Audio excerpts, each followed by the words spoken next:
Okay, good morning, Shalom Aleichem, Yasher Koach Sam. Very special to see when someone celebrates a birthday. Generally, I think all over the world, it's ubiquitous. You take, get gifts. But for somebody that wants to not just take, but they view their birthday as an opportunity to teach more Torah, that is very, very special. So Sam Bezrat Hashem, we should celebrate more birthdays together with you and be recipients of more of your Torah. We have the schus of learning Parshas Tzav this week, this upcoming Shabbos. I say that learning, I usually don't begin that way because on a typical year, we have Tzav, we learn it every year, but it's generally very tied into Shabbos HaGadol. And the emphasis and the focus is not necessarily on the Parsha, but it's very much on Pesach, Inyana Diyoma. So it's an opportunity this year, every few years, we get this opportunity to look more into the Parsha itself of Tzav and focus on the amazing and very important mitzvos. Really, the theme of Tzav continues on. Vayikra gives us the framework of many of the korbanos. That's the main theme. And Tzav really continues that moving forward. Vayidaber Hashem al Moshe lemor, Tzav es Aaron v'esbanav lemor. You should command Aaron and his children with the following. Welcome, Jeff. Great to have you. Zos Toras ha'olam. This is the Torah, the halacha, the landas of the olam. Hi ha'ola al mogda al mizbeach kol halayla. This is the olam, the elevation offering that stays burning all night until the morning. Eish HaMizbeach tukad bo. And the eish, the fire of the Mizbeach, also stays burning the entire night. The Mishnah in Avos points out that this is one of the 10 miracles that occurred in the Beis Hamikdash every single day, that the eish of the Mizbeach never went out. It always stayed burning. And the Ruach Chaim, Rav Chaim Volozhiner, has a parish on the Pirkei Avos, and he writes, what is this miracle? The miracle is, Gemara Yuma, I think, elaborates on this, that if it was raining, literally raining in the Beis Hamikdash, the fire would just continue. And the message here is very, very simple, but it's a very important message, is that very often, right, life rains on us. Things happen to us where it rains, and things aren't as easy and cheery every single day of our lives. Our job is to keep that fire burning, that fire of passion, that fire of consistency. That's what the Mizbeach represented. Really, regardless. So, in spite of or despite of what is happening in our lives, continue moving forward in our lives. Rashi writes here, Tzav es Aharon. What's his language of Tzav? Ein Tzav ela lashon zirus. Here, Tzav means command. Obviously, like the Torah doesn't have to tell you, it's commandment. There's a framework. Vayidaber Hashem al Moshe lemor. And then Moshe tells whoever he needs to tell what the mitzvah is. Obviously, there's a mitzvah. There's a commandment here. Right? Many people, Rabbi Aaron Liftenstein has an article on this. He says people like to translate the word mitzvah as good deed. He says that's not what it is. Right? He was a brisker, right? Tzav, but tzav means commandment. The definition of a Jew is that we are commanded to do things. We do things out of a sense of obligation, out of a sense of responsibility, not because it's good or makes us feel good. Okay, that's like maybe secondary, and sometimes that's true, and sometimes it's not true. And it's something to keep in mind. But many Mefarshim are curious here. Why here do we need Lashon Zirus? Why all of a sudden by the Korban Ola do we need this language that we need more encouragement to perform this mitzvah? And then Rashi continues, Amar Rabbi Shimon, the Yoser Tzarech HaKasav Lezares, the Malkom Sheish Bo Chesron Kis. Rabbi Shimon, quoted in Rashi, says, oh, you know why here you need more encouragement to do this mitzvah because there is a loss of money associated with this mitzvah. There's a chesron kiss when it comes to this mitzvah. That's why it needs a little bit more chizuk, encouragement, when it comes to this mitzvah. Where Moshe Feinstein says that many of the Rishonim are bothered by this. Because what's the chesron kiss in this mitzvah? What is the loss? So we're talking about a korban olah, and the halacha is by a korban olah, is that the korban itself is completely burnt up, kulo kalil lashem, and nobody partakes in the korban. So you could say the simple understanding is that that's exactly what the chesron kiss is here. I, as the Baal, if I brought a korban olah, I do not participate in this. I don't eat it, right? And the kohanim, who generally get some type of chelek in some of the korbanos, here get zero, right? So maybe that's what is going on. However, he says it's really hard to understand here because bottom line is you're doing a mitzvah. So there's no loss of money. Maybe, it's a poor way of looking at it. So the Ramban in the Or Chaim HaKadosh, who he quotes, say that's a very difficult way of understanding this. That's a very unhealthy way of understanding a mitzvah. We're giving money towards a mitzvah, and the mitzvah itself is the means unto an end. So what is a chesron kiss here? So Moshe suggests the following. And why does this need more encouragement?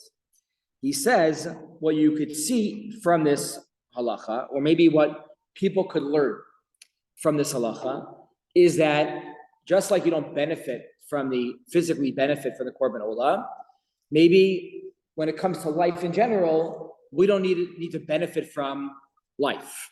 We don't need to gain any, enjoy the world around us. We don't need that. Learn from the korban olah. That is the prime example. And therefore, whatever assets you have, whatever enjoyment you get, whatever hana you get, whether it's from the piece of cake or from the bagels and lox or from a elaborate vacation. No, he says that would be taking the idea and the concept of the korban olah too far. So he says, what's the chesron kiss here? Not in the mitzvah itself. We don't want to call him mitzvah chesron kiss. But it's that people might take the message to the extreme, right? Of what the goal of this mitzvah is, what it's supposed to teach us, and therefore we need zeros here. We need to be careful when performing the mitzvah of korban olah. Again, not to go off to be on one extreme or the other extreme, to be a sadist or to be somebody that is completely involved in this world without any spiritual pursuits. And he says that's why this mitzvah needs this a little bit of a balance here between what you take from the world and what you leave off in the world. Rabbi.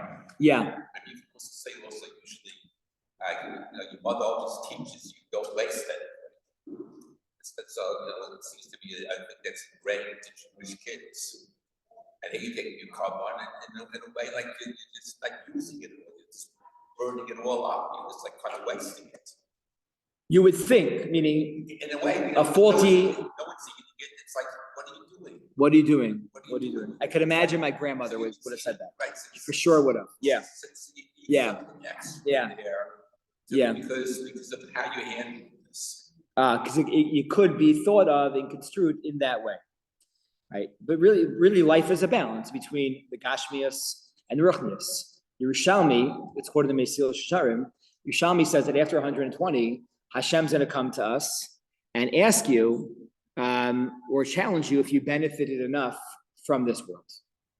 I gave you a world. Did you gain? Did you benefit from this world? Everyone to their own degree and their own appreciation of the world. There was a machlokas between Rav Yochanan Levovitz and Rav Shamshon Hirsch. So Rav Yochanan Levovitz, Rav Shamshon Hirsch once was visiting the Alps. And they said he lived in Germany, right? He was visiting the Alps.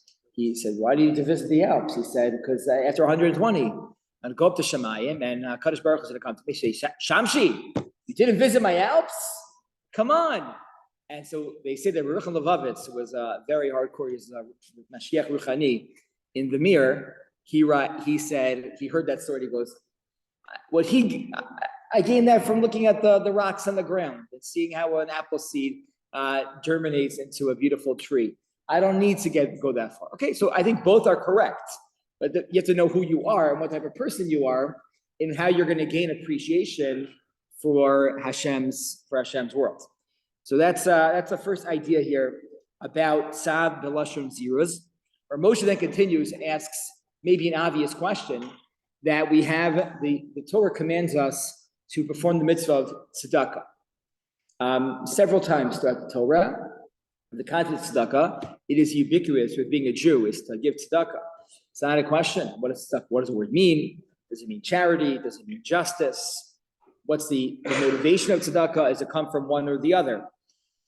He says, how come the mitzvah of tzedakah does not have this language of tzav? If tzav is when it comes to a chesron kiss, I'm losing my pocket, there's a loss of money, then ein lecha chesron kiss gadol mitzvah tzedakah. So how come when it comes to tzedakah, do we not have this language of tzav as Bnei Yisrael to give tzedakah? Why is that? Yes. Both. We have both. We have a halva'ah and we have tzedakah. We have both. Yeah. Oh. So that's a good point. But either way, it's still a chesron kiss, because when someone's giving a loan, there is always a risk that the person's not going to pay it back. There's always a risk.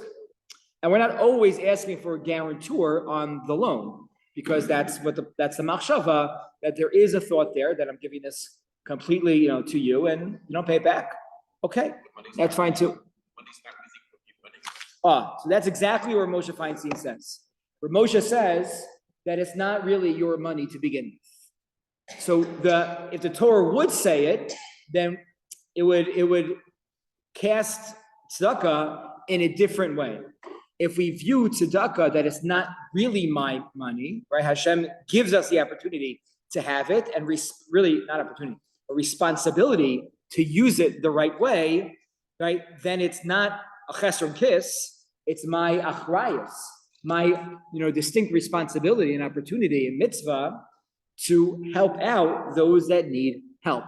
And the Rambam writes in Perek Yud Halacha Beis Matnos Aniyim, La'olam ein adam ani min hatzdaka, he quotes, a person will never become poor, impoverished from giving tzedakah. Vein davar ra v'lo hezek niglal bishvil tzedakah. No evil or bad will ever happen to someone because they gave tzedakah. The Rambam is purely intellectual, right? This sounds like a Hasidic Rebbe wrote this. This doesn't sound like the Maimonides, that the Rambam wrote this. The Rambam is a halachic work. The Rambam is not a hashkafa sefer, but the Rambam is instructing us about the mitzvah of tzedakah, and it's really shaping the mitzvah itself. I don't know why. Maybe someone here or maybe someone listening is aware, but happens to be Rav Moshe Feinstein. We just started learning the Sefer Kol Ram. I got at the middle of Shemos. He writes a lot about tzedakah. I'm not sure why. Maybe it was the generation that he was speaking to. Some of these are his drushos that he gave in the Sefer Kol Ram, and not necessarily like the writings that he wrote down himself. But I don't know. It's a curiosity of mine as to why that is so. I'm not sure. Okay, moving right along. So this Shabbos is also, I think it's Parshas Parah. Is that accurate? I think it is, yeah. It's Parshas Parah. Okay, I'm still in the hangover from not the physical hangover, but just the action from Purim. I have a great sefer here. It's in English. It's called Eretz Yisrael in the Parsha by Rabbi Moshe Lichtman. It's very, very beautiful. I look at it almost every single week. Very, very nice. So the Haftorah for regular Parshat Tzav, which I mentioned it's not it's usually Shabbos Hagadol. It's not regular Parshat Tzav either because we're going to lay in Parshas Para from Chukas, and we're going to lay in the Haftorah, which I believe is from Sefer Yechezkel. The Haftorah for Parshas Tzav is from Yirmiyahu, Perek Zayin, and Perek Zayin, Perek Ches, and Perek Tes. It's a Leibedic Haftorah, which is not going to be read. And I want to just quote one pasuk here, and you tell me what the problem with this pasuk is. Ko Amar Hashem, Perek Zayin, pasuk Chaf Av. Ko Amar Hashem Tzvakos, Elokei Yisrael. Olo Sechem Sifu Al Zivchechem V'ichlu Basar. Okay, so Hashem told us, add your burnt offerings to your peace offerings and eat their meat. Okay, good. Kilo dibarti, this is it. Es avosechem velotzi visim biyom hotzi'i osam eretz Yisraelim al divrei ola v'zevach. Because I never commanded your forefathers or spoke to them from the time they left Egypt about korbanos. I never told them about the ola and the zevach.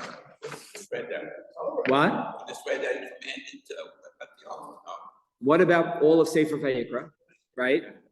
What is Yirmiyahu Navi saying? Right? The question like really jumps out at you. Like, what in the world is going on here? Okay, so the Mefarshim on Yirmiyahu, on the Navi, are very perplexed by this. The Radak says maybe it's referring to immediately they weren't, and only a little bit later were they commanded. It's also a tough sell. Already there was a Mizbeach with korbanos brought on Har Sinai. There was Svachim brought at the end of the Parshat Mishpatim. It's a little bit of a tough nevuah here. So he quotes, Rabbi Lechman quotes Rav Sorotzkin in Oznayim LaTorah, who says the following idea. It's a very nice idea. It's still a tough question, okay? It's still a tough question. He says that, of course, Hashem commanded us about the sacrifices, about the korbanos.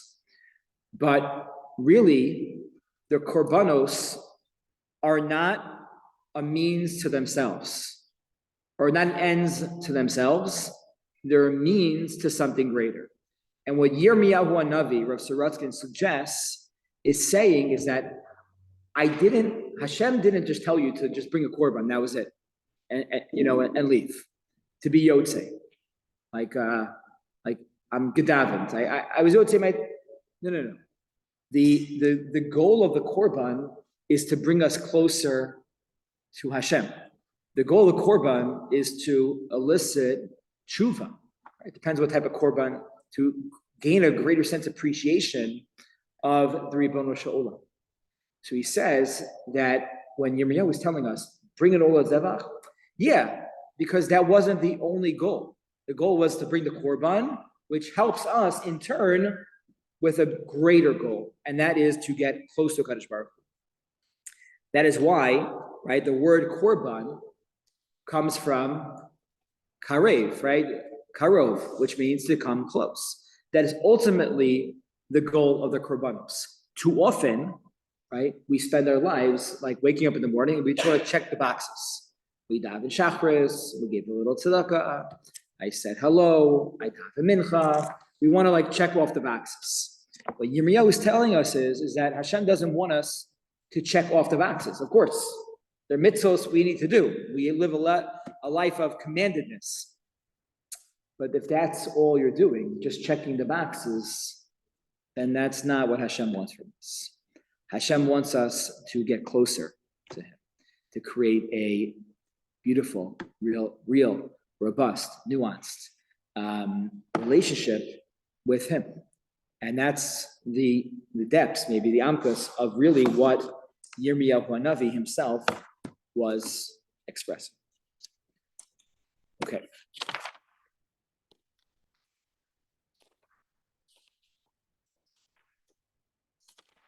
was not gonna do 1 second. Let me see this. Yeah. No disrespect to Yeah, go ahead. though there would never be a modern day health department that would ever permit it again with all that blood and flies and all that stuff. No flies. No flies. No Repeat the flies. question. Rabbi, repeat the question, please. From the blood Sh- that would go Shiur didn't ask the question yet. She's, oh, yeah, go ahead. So the thing is, I personally feel that prayers that we love are a way to bring you closer. When you were mocking the korban, it's not like you were doing a backyard barbecue. You brought it to the, the being Kohani, and they actually did it. Yes, you brought it. It was your gift to Hashem, but I can't speak for anybody else. There are times when I'm davening, which is almost like rote, and then there are other times where I really focus more on the words, and it makes for me a more specific connection with the Kadosh Baruch Hu, which I feel I would never have if I just brought a korban for a kohen. When it comes to korbanos, again, it's hard for us to really relate to it because we've never experienced it. I can imagine. I remember Rabbi Mendel Blachman, who's a Rosh Yeshiva in KBY, came to Reshit. I remember towards the end of my year in Israel, and he spoke about how you guys really want korban, like this is what we're davening for, and is it going to smell? No, there was a miracle that it didn't smell in the first base of the dish. There's no flies. Leave that all off. It's a very difficult thing for us to experience based on our modern sensibilities. And we're not just, even again, 50, 60, 70 years ago, most Jewish homes were doing malichas. So you're exposed to something. Now there's nothing. It's all done very much outside the home in different states. So you're right. But at the same time, the individuals that brought the korbanos were also required to daven, next to the korbanos, or as they were being brought, depending on what location the korbanos were brought in. Chavetz Chaim is medayik actually from our psukim in Parshat Tzav, that you even read the psukim if you brought a korban olah, you read the psukim associated with it as a way of you connecting to it, and that needed to be fulfilled. It wasn't ma'akev, but that was really part of the goal of the korban itself, the tshuva process and the coming close process. Yeah.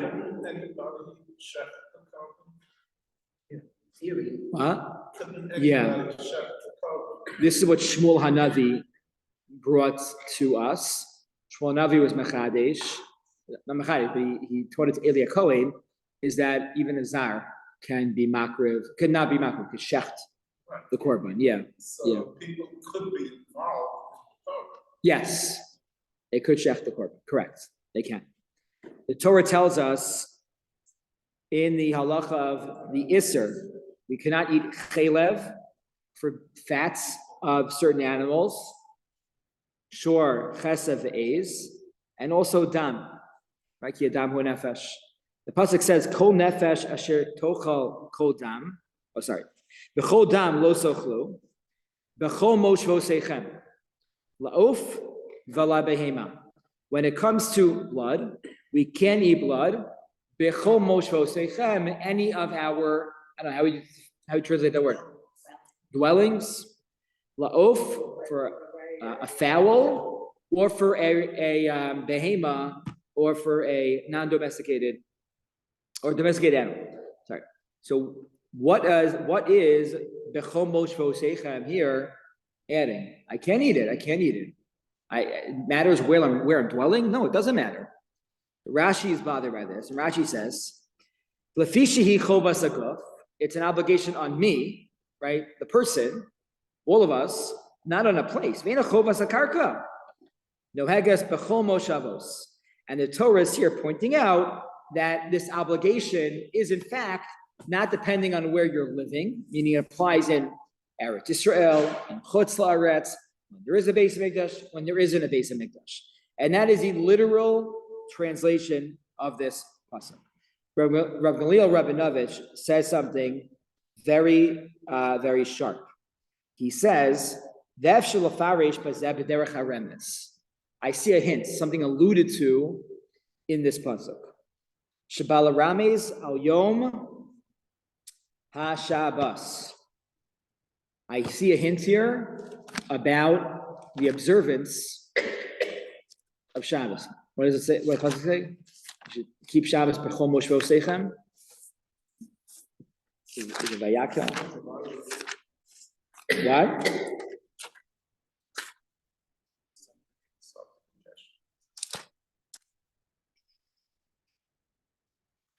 Yes. Lo sevaru eish b'chol moshvo seichem b'yom HaShabbos. Also there, so he says here, you see an allusion to the mitzvah of Shabbos here to Moshvo Seichem, Moshvo Seichem. I know Masha is here b'Shabbos davkal adam. And why would they lo soch v'chol dam? You can't eat dam on Shabbos. Thank you so much. Ki hazman she'ochel Yehudi basar hu b'Shabbos kodesh. We're probably shanim akadmonios. Shlo ha'isa yicholos v'argilos lechol basar v'ozachol. People predominantly only ate meat on Shabbos, not during the week, historically. Many people only meet on Shabbos, not during the week. Okay, some people do now also, that's totally fine. Then what's the message here? On Shabbos,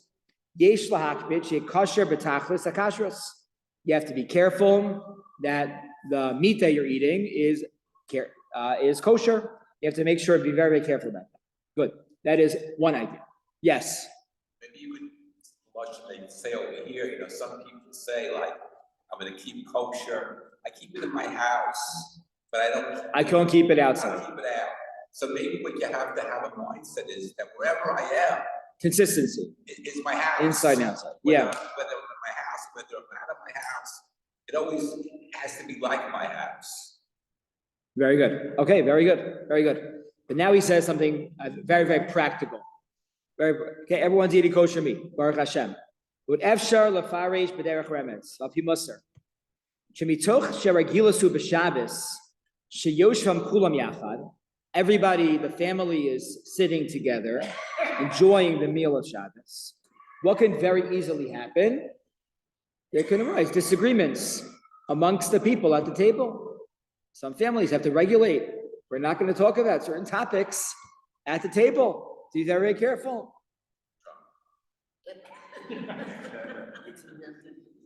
L'kach tzivsa haTorah shlo lishboch ha'echad es dam achiv. Don't spill your friend's blood. What do you mean? Don't spill your friend's blood? Going to murder him? No, we're not worried about that. Maybe in some houses we are worried about that. What are we worried about? What is, according to Chazal, spilling blood is removing the redness from your face, embarrassing somebody. So in Shabbos, we could be more susceptible to causing someone embarrassment at the Shabbos table. V'chol dam lo sochlu. Don't consume, right, your friend's blood on Shabbos at the Shabbos table. Dam achiv hainu lahalbin es pnei chadero. And he says here, v'gam ha'av, also the father, right, who's typically running the Shabbos table. Tzarech lizahir ma'od b'kavod yiladav hamesubin yachad imo. Parents need to be very, very careful about the kavod of their children, specifically at the Shabbos table. Sholahalbin oso b'fnei acherim. To not embarrass them in front of others. Yimigarabo, to yell at them or to ask them to do something that they're not comfortable doing. Sometimes you, especially Pesach Seder, but it's really all year round. Can you read that? They don't know how to read so well, right? Or you ask them a question and that's not what the Shabbos table is for necessarily. You have to be very, very careful. And this is, he says, this becomes a mitzvah haba'a bi'avera. A mitzvah bi'avera when and how we are running our Shabbos tables. And he says the Kedusha of Shabbos is so great and the potential of growth is so great that the potential of the opposite is also there as well.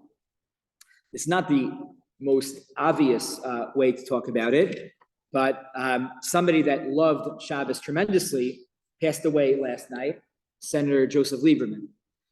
And he wrote a book, which I have not read. I just ordered it last night on Amazon, about the gift of rest, about Shabbos. I never had the chus to meet him, but I'll share one story. He had spoken when he was in 2000, when he was the VP candidate, the first Jew and only Jew right now ever to be on the ticket to become, vice president of the United States of America. He obviously, a lot of campaigning is always done in Florida. It's a major swing state. And he spoke in a shul. My aunt and uncle shul, they daven in Miami Beach, North Miami Beach. And the rabbi of the shul told me the story is that for whatever reason, he couldn't stay in someone's house. Like that was obvious. Like with all the, it was very, very close then, with all the security, that didn't work out. He had to stay like 3 or 4 miles away. And he walked Senator Lieberman like about a mile or 2 down the road. The Kiddush Hashem, right? He was walking on Shabbos, as he did, and all security were just following him. He walked a total of 4 miles. There, back, Shabbos morning. It's unbelievable. Unbelievable. It's one. Wasn't the first time he did it. There's a story in the paper. Yeah. That at his high school graduation, he went to the prom, it was Friday night, and he walked, I don't know, from wherever it was, wherever, and his friends got out of the car and walked with him. So he would be. Rabbi, Yeah. And Rabbi. yeah, so 1 second. It's getting late. So I don't want to. So this is just one example, and you see how literally walking, talking Kiddush Hashem he wasn't bombastic. He did not, wasn't all over social media. He was himself in a very quiet way, and he didn't demand, but the respect that he got from both sides of the aisle, which today is not a simple thing, is very, very impressive and very special. And it's a loss for us, for Klal Yisrael, and really a loss for the United States of America. I'm going to stop here. Double shiur today, double header, Baruch Hashem, and I wish you have a really wonderful Shabbos. Rabbi. All right, I need to run. Okay, so please.